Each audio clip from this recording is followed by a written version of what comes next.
Demak, ko'rishimiz mumkin, limon, apelsin yaxshi yetishtirilyapti, xurmo, anor karfagenliklar tomonidan olib kirilyapti Italiya hududlariga. Hosildor yerlarda ko'pligiga guvoh bo'lyapmiz. Ayniqsa, Po vodiysi, Kampaniya viloyati, Sikorn va Palermo navli vinolarni mashhur e, yetishtirishgan. Italiyada dehqonchilik uchun juda ko'p botqoq yerlar quritilib, sun'iy sug'orish ishlari amalga oshirilgan. Bu ishning mohir ustasi etruslar bo'lgan. Mamlakatda metall juda kam bo'lgani uchun u chetdan olib kelinardi import shaklida. Faqat Etruriyadan mis va qo'rg'oshin, Elboroldan temir qazib olingan.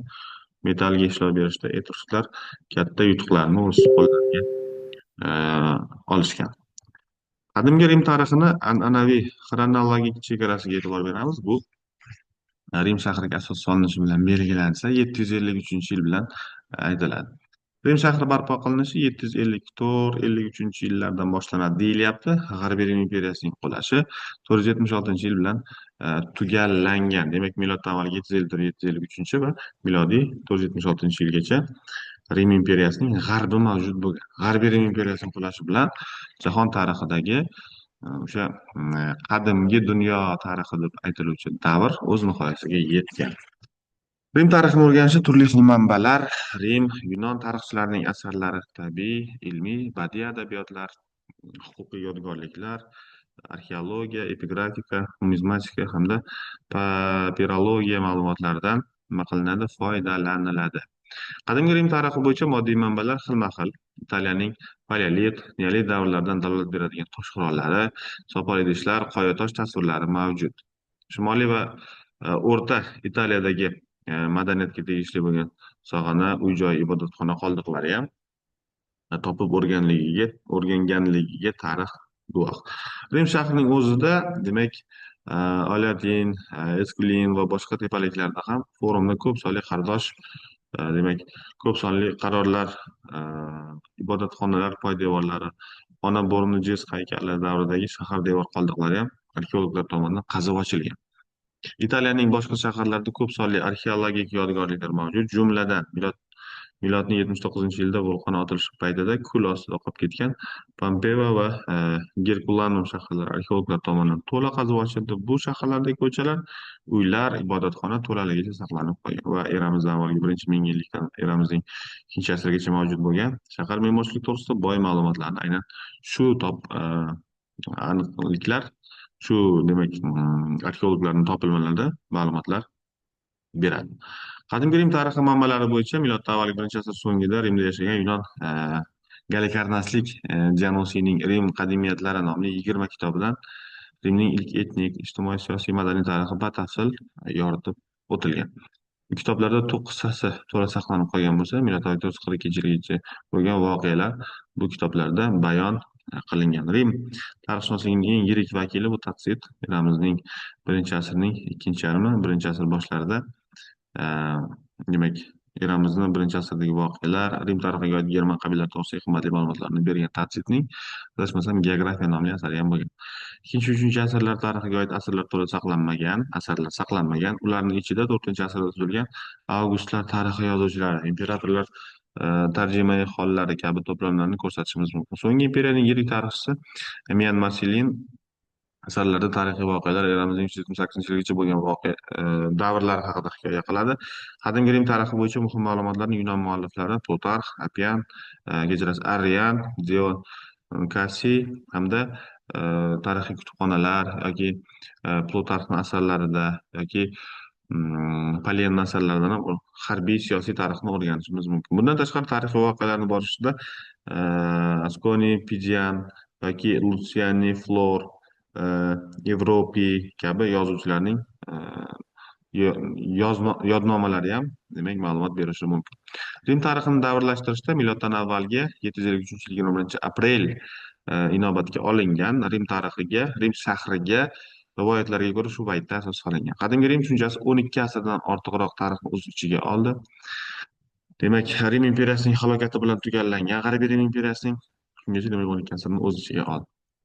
Davlat, jamiyat va sivilizatsiyani o'z ichiga olgan bu jamiyat boshida uncha katta polis bo'lmagan Rim eramizdan avvalgi 260-yilga kelib butun Italiyani o'ziga bo'ysundirdi. Eramizdan avvalgi 2-asr o'rtalaridagi qudratli O'rta Yer dengizi davlatiga aylangan.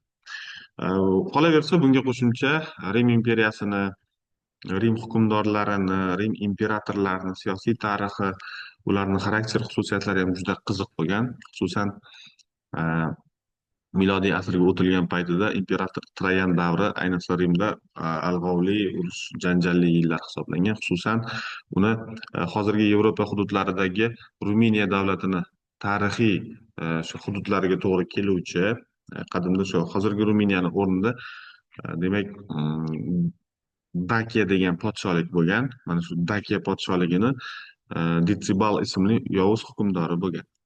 Va Ditsibal demak Rim imperiyasiga rimliklarni, Rim fuqarolarini hech qanday xabarisiz yoki gap so'zisiz ikki marotaba milodiy 101, 102 yillarda hujum qiladi. Mana shu ikkita hujumga javoban Trayan imperatorlik davrida rimliklar javob berishadi. Ikki marotaba ham demak g'alaba qozonishadi va aynan Detsibalni, Dakka podshosini o'ldirishadi. Qolaversa, shu g'alaba sharafiga imperator Trayan o'zini davrida katta bir ustun qurdirtiradi, balandligi 30 metr bo'lgan ustun va shu ustunga 155 ta besh rasm tushirilgan manzarali bir tasvir joylaydi va bu e, rimlik fuqarolar tarafidan Trayan ustuni degan nomni oladi. Unda aks etgan suratda dakaliklarni qanday qilib yengganligi, rimliklarni qanday qilib asirga olib ketdi, Daka fuqarolarini, shu daklarni qanday qilib qo'l oyoqlarini sindirilganligi va hokazo. Shu kabi ma'lumotlar, tasvirlar Trayan ustuniga tushirilganligiga guvoh bo'lishimiz mumkin. Ho'p, Apennin yarim orolining qadimgi aholisi arxeologik qazishmalarda paleolit davridan boshlab bu yerda odamlarning qadami yetganligi aytilyapti. Mahalliy tub aholisi demak lig'urlar yoki liqurlar deb aytilgan. Keyinchalik bu yerda madaniyat vakillari latin, samnit, umbrlar qabilalari sekin-asta kela boshlashgan. Etrusklar bu yerga kelib ijtimoiy turmushni kechira boshlashgan. Ho'p, endi Yunonlar ilk bor Italiyaga qachon kelgan? Miloddan avval 2-mingillikda Yunonlar, greklar Italiya hududlarida paydo bo'lishgan. Eramizdan avvalgi 8-asrda Janubiy Italiya, Sitsiliyada ko'plab Yunon koloniyalari ham barpo qilingan. Chunki biz Yunon koloniyalashtirish asri sifatida 8-6-asrlarni aytgandik. Janubiy Italiyada shunday koloniyalardan Lokri, Sibaris, Tarent hamda Korotan, Sitsiliya esa Sirakuza, Gela, Akragan koloniyalariga asos solib qo'yilgan. Miloddan avvalgi 1-ming yillik o'rtalarida Po vodiysida demak kelt qabilalari o'rnashgan bo'lsa, ular bosh kiyimlarini xo'roz patlari bilan bezashgan. Shu sababli rimliklar ularni Gal, latinchadan Gallus, xo'roz deb atashgan. Eramizdan avvalgi 6-asrdan boshlab Sitsiliya va Italiyaga finikiyaliklar sekin-astalik bilan kela boshlashdi. Umuman olganda, qadimgi Rim tarixiga kirish mavzumizda Rimning tabiati, mo'tadil iqlimi, geografik joylashuv nuqtasi, ilksimon mamlakat ekanligi, buzoqchalar o'lkasi deb nomlanganligi degan ma'lumotlarni xulosasiz shaklda o'rganyapmiz. Nima uchun buzoqchalar mamlakati? Chunki Italiya hududi, Sitsiliya Apennin yarim orollari joylashuv hududi nuqtasiga ko'ra ser-o't, chorva uchun juda qulay bo'lgan mintaqa hisoblangan. Shu sababli buzoqchalar mamlakati degan nomni olgan. Keyingi darslarimizda yanada Rim tarixiga, imperiya tarixiga, imperatorlar tarixiga chuqurroq kirib borishga harakat qilamiz. Savollar, tushunmovchiliklar bo'lsa, Telegram ijtimoiy messenjeri orqali savollaringizni yuborishingiz mumkin. Imkoniyat darajasida javob berishga harakat qilamiz. Keyingi darslarda uchrashguncha xayr, salomat bo'ling.